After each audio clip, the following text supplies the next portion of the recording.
Hello, I'm Philip Stoughton. I'm here with Shawn DuBravac from IPC. Shawn is their chief economist and lead researcher. Shawn, you recently put out a piece of research following some questions you asked the industry about the component shortages. Pretty big problem we're seeing at the moment, and one that seems to look like it's going to rumble on for quite some time. Just run me through what you think the key challenges are facing the industry right now as a result of the shortages. What we're seeing is a historic challenge. I would argue the supply chain is optimized to deal with disruptions, and they're constantly reconfiguring in order to resolve issues that arise in the supply chain. But what we're seeing is unheralded historic proportions. We just have massive dislocations throughout the supply chain. It starts with strong demand, and we've had extremely strong demand for durable goods. If you look in the United States, spending on durable goods is up about 25% from pre-pandemic levels. So as we went into quarantine and as we've been battling the pandemic, we've been partaking in a lot less services, less restaurants, theaters, movies out, and as a result, that has enabled us to spend more, allocate more on physical goods. So that's the first dynamic, is that there's just been very strong demand. And that's kind of the dichotomy of what we're experiencing. Manufacturers love that order flow is strong. Yeah. But conversely, they're dealing now with a lot of challenges. And it really started early in the pandemic, some of those challenges. First with transportation. Air freight, as you know, about half of our air freight capacity is in the belly hold of commercial airlines. So when we stopped flying international flights, we cut back on the availability of air cargo quite significantly. And that's especially important on any, obviously, Asian routes, Asia to Europe, Asia to the US, cut back a lot of air cargo capacity on those routes when we stopped flying passenger flights. And you remember that we saw at the time airliners starting to fly just cargo only flights so they could provide that belly hold. So that was kind of the first big challenge. And that remains a challenge today, both with containerized cargo, what's going over the water, as well as air freight. Prices are up, capacities are constrained. And so those continue to be a challenge. Yeah, and we're hearing 300%, 400%, 500% increase in price for shipping, and then we're also hearing stories of 70 container ships queued up at the port of Los Angeles trying to get unloaded, and stuff taking 4 weeks to get across the ocean, and another 4 weeks to before it gets from the ship to the truck. That's a pretty serious problem to add on to. To a supply chain disruption. I'm really encouraged that you say that supply chains are designed for disruption. My sense in the last year is that some have and some haven't been able to cope with disruption as well as each other, and some aren't as digitally enabled as perhaps they could be, so they don't have that visibility. You mentioned that companies are excited to have the extra order flow, which is great, but it really skews the book to bill that you guys published, for example, because bookings are up, billings are often driven down because they've got a lot of stock on hand. That's really skewing the numbers, and it's hard to see what's happening right now. It's definitely true. As you mentioned, order flow is up, shipments are curtailed. Early on, it was curtailed because demand was so strong. More recently, it's being curtailed because the availability of components and parts has been more difficult. And so you do end up with a skewed view of the book to bill. And we're looking at, again, if you consider IPC's book to bill, just a historic aberration in what we normally see. We're looking at like a 5 and 6 standard deviation type event. And this is a very rare event to see things like this. Typically, maybe you've got a month lag between order flow and shipments out, and we're seeing that lengthen. And again, part of it is what's happening further upstream. So one of the things we asked about in the research is that what does lead times look like? And we saw a significant portion of manufacturers globally reporting that lead times have extended significantly. A large percentage of those respondents say that they've been pushed out 8 weeks or more. So you're dealing with some very long lead times. And if you can get the components and the products and the raw materials you need, you're paying a much higher price. So we saw that material costs are up significantly, almost across the board. Every firm reported that the material costs are up. It was the most uniformed answer of anything we asked. All agreed that material costs are up. And so as a result, you've got material costs up, you've got longer lead times, which is causing you to have to hold on to components longer. You're not able to move them through your facilities as quickly. We're seeing pressure on profit margins. And I think that's the next great challenge for companies, is they will have to figure out, how do we pass these costs forward, or what other changes can we make in order to regain profit margins? Now, as we looked at the outlook, as we looked forward, we did see that in aggregate, manufacturers that we spoke with expected profit margins to improve. So there does seem to be some indication that we will see prices increase as manufacturers and the broad electronic supply chain tries to move those cost increase forward. Yeah. I think the whole pricing thing's really interesting. It's almost, we've got to the point with the global supply chain where some things feel like they're almost too cheap. Sometimes I'll buy electrical goods here and I'm just blown away that they're manufactured, boxed and delivered from Asia to Australia for the price that they are delivered. And that doesn't seem practical or sustainable or any of the above. So that's curious. You mentioned the challenge of profit margins.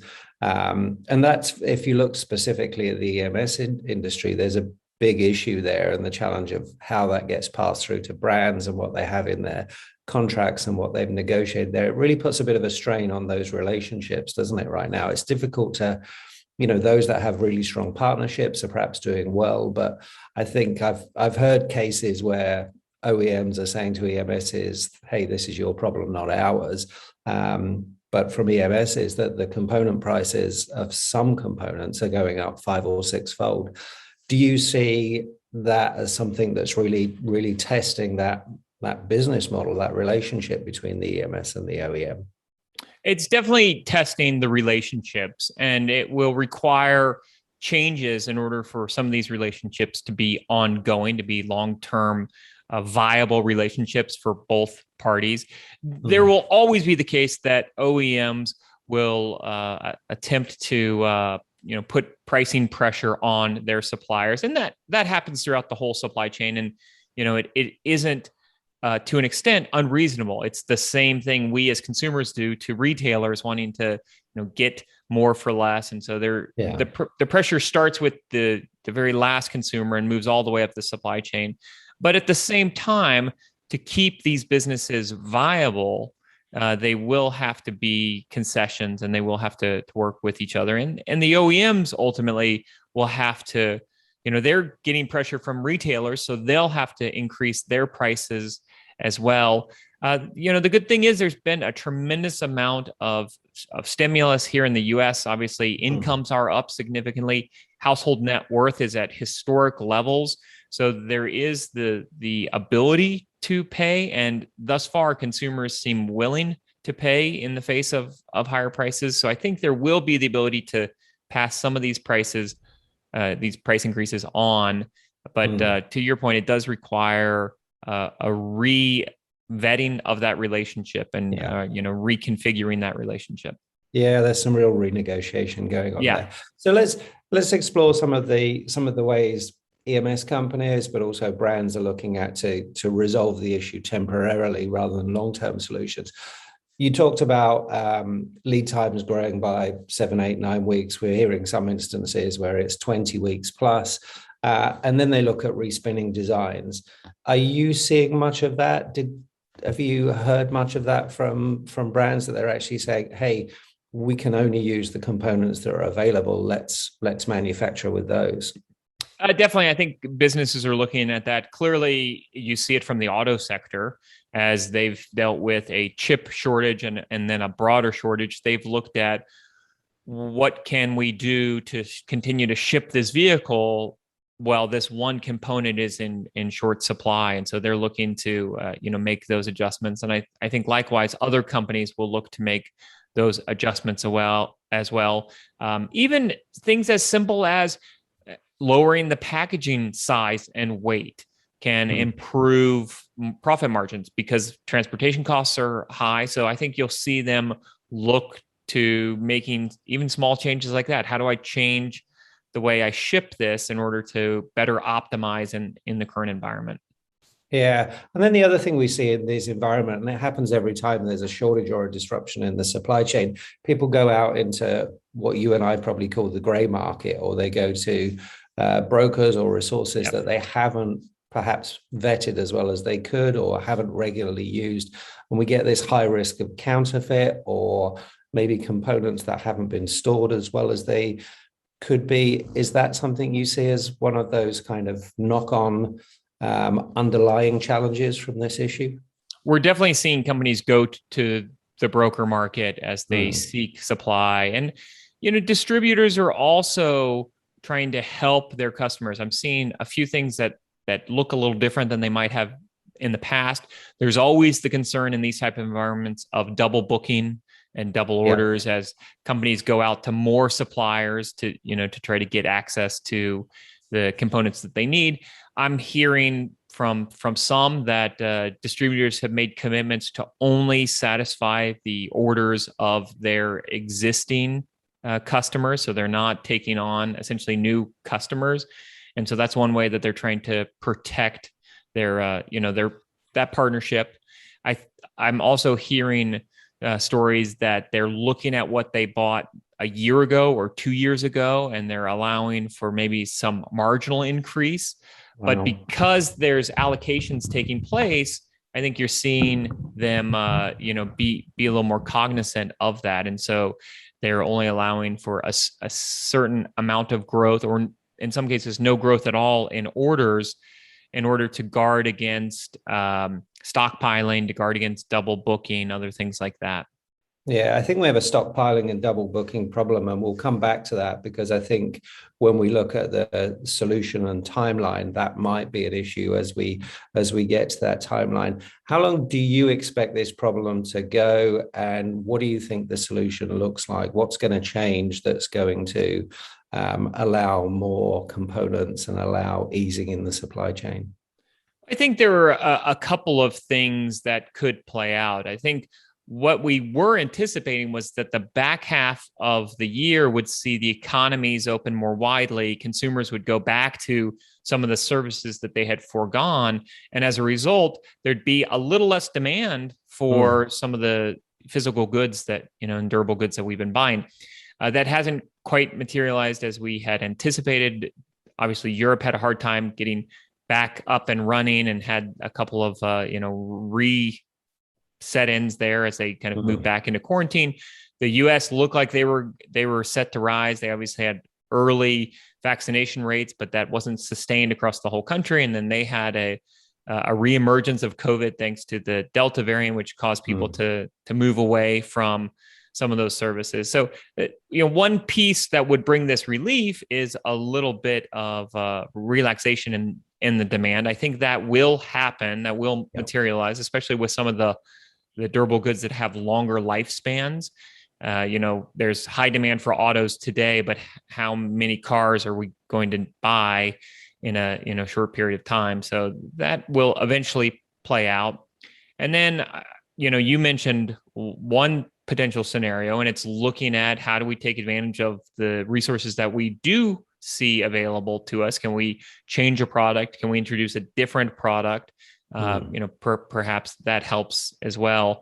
My sense is that the broader shortages and other constraints on the supply chain will continue to be a pretty serious narrative, at least for the next year. We asked specifically about the semiconductor shortages and other shortages in our research, and you had a significant portion that say it will be the second half of 2022 or beyond when this is finally resolved. And I think that's I think that's a good estimate right now, that it will definitely stay with us at least for the next year. Yeah, yeah. I did a very rough and ready survey of my contacts on LinkedIn using the LinkedIn polls, and it was clear that most thought well through 2022, and some thought into 2023, which was is quite alarming in itself, because it's a bit of a roller coaster ride for everybody at the moment. Do you think that when it does come back, I don't know whether, as you say, part of the solution is easing of demand. We're putting on additional capacity for semiconductors, but we all know that takes a long, long time. You mentioned the risk of double ordering. You mentioned the risk of stockpiling, and we're hearing more about stockpiling in Asia than we are anywhere else. Do you think there's an issue where there could be an inventory overhang? We had a big tech wreck in 2000, and I know it's a long time ago, and I know we didn't have the systems that we currently have, but inventory overhang was a huge issue then. It was a huge issue. And I think that's why you're seeing a lot of companies put in the type of curbs that they've put in to try to, to resolve potential overhang issues. You take a look at the semiconductor industry. They've always had to just lower prices in order to clear out old inventory. I think what you're seeing them do is contractually require bookings to be paid for, right? So they're not. They're tightening up the contracts that they're using. Some areas you're seeing even some prepayments and other things like that. So I think they're tightening up the ability to not pay for an order. The other dynamic is, in some instances, the OEMs are buying capacity, and it's for proprietary products that can't easily be moved to a different part of the supply chain. So consider a company like Apple, who has their M1 chip. We might have an excess inventory of M1 chips, but they're not going to end up with anybody but Apple, right? So it becomes only Apple's ability to work through that. The other thing I think that gives me hope that we won't see major overhangs is that inventory levels right now are extremely low across almost every single category. And we're seeing a backlog of orders. And so even if demand were to halt very quickly, you still have inventory replenishing, you still have back orders. There's still a fair amount of work to keep manufacturers busy. And because lead times are longer, it's causing companies to place orders much earlier. And so I think we're going to have a much earlier signal, at least right now, of any potential downturn. Thinking about the inventory levels, I look at like automotives in North America. Typically, we have about 2.5 months of inventory. Today, we're at like half a month of inventory. So rather than having 10 weeks of inventory, we have 2 weeks of inventory. So that even if demand were to slow quickly, there's still a lot of room to grow that inventory and to replenish that inventory. Yeah, I guess that makes sense. And do you think the industry or the supply chain is digitally transformed enough to have the visibility and it needs that to be able to react and adapt quickly? In short, no. I think that that has improved significantly over the last 20 years. And I think there is greater transparency in the supply chain, but I think we still have a long ways to go before we consider manufacturers and supply chains digital natives, if you will. I think that's a major opportunity for factories of the future, and IPC is making big pushes in that area specifically. As you connect factories, then you give greater information to those factory owners, but you also then can move that information more quickly up or down the supply chain and provide real signals of what's happening. And so it isn't just connecting the factory, but it's also sharing that information outside of the factory. I think there's a lot of potential there that we have really yet to harness. Yeah, and you guys are doing a great job with standards around the digital twin and other things there that will help that story move forward. And I think digital transformation has helped solve a lot of the problems through the pandemic, and hopefully it will continue to do so. And hopefully this is I think not a catalyst to do it, but an accelerant in that process to get people along that road. Last question, which is maybe a big question rather than a small question. Do you think there are fundamental faults with the current global supply chain? You know, when I look at things like sustainability, I look at the length of supply chains, the number of components that move around the world so many different times in terms of parts and sub-assemblies. Do we need to rethink some of the global supply chain for security reasons, for resilience reasons, for adaptability?